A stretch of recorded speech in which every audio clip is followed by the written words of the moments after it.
Generic medicine के बारे में हम अक्सर सुनते हैं और ये भी सुनते हैं कि जेनरिक मेडिसिन ब्रांडेड मेडिसिन से सस्ती होती है। अगर जेनरिक मेडिसिन सस्ती होती है तो फिर डॉक्टर हजरात जेनरिक मेडिसिन क्यों नहीं लिखते, और जेनरिक मेडिसिन कहाँ पे दस्तयाब होती है? इन तमाम सवालों का जवाब दूंगा आज इस वीडियो में। तो आइए चलते हैं अपने मौजू की तरफ। मैं डॉक्टर सैयद अज़हर नकवी दुआ क्लिनिक बुरेवाला से।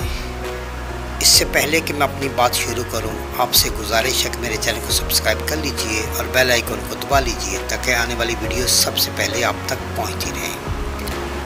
पहले बात करते हैं ब्रांडेड मेडिसिन के बारे में। ब्रांडेड मेडिसिन वो मेडिसिन होती है जिसे मेडिसिन कंपनियां पहले तहकीक करती हैं फार्मूले पे, उसके बाद उसको अपने नाम पे रजिस्टर्ड करवाती हैं, उस फार्मूले को अपने नाम पे रजिस्टर करवाती हैं और फिर उसकी मार्केटिंग करती हैं। इसलिए वो थोड़ी महंगी होती हैं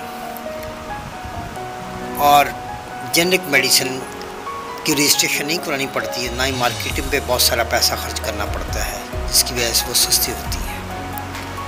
फॉर एग्ज़ाम्पल ब्रांडेड मेडिसिन में जैसे पैनाडोल, कालपोल, फेब्रॉल, पेट्रोल, ये तमाम की तमाम ब्रांडेड मेडिसिन है, और जबकि पैरासीटामोल जेनरिक मेडिसिन है।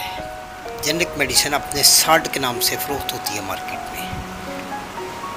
अब ये बात करते हैं कि डॉक्टर हजरात क्यों नहीं लिखते।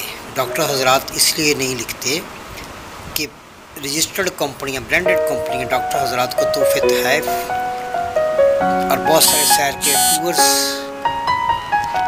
और बहुत सारे तोहफे तहफ़ देती हैं, जिसकी वजह से डॉक्टर हजरात सिर्फ ब्रांडेड मेडिसिन तहरीर करते हैं।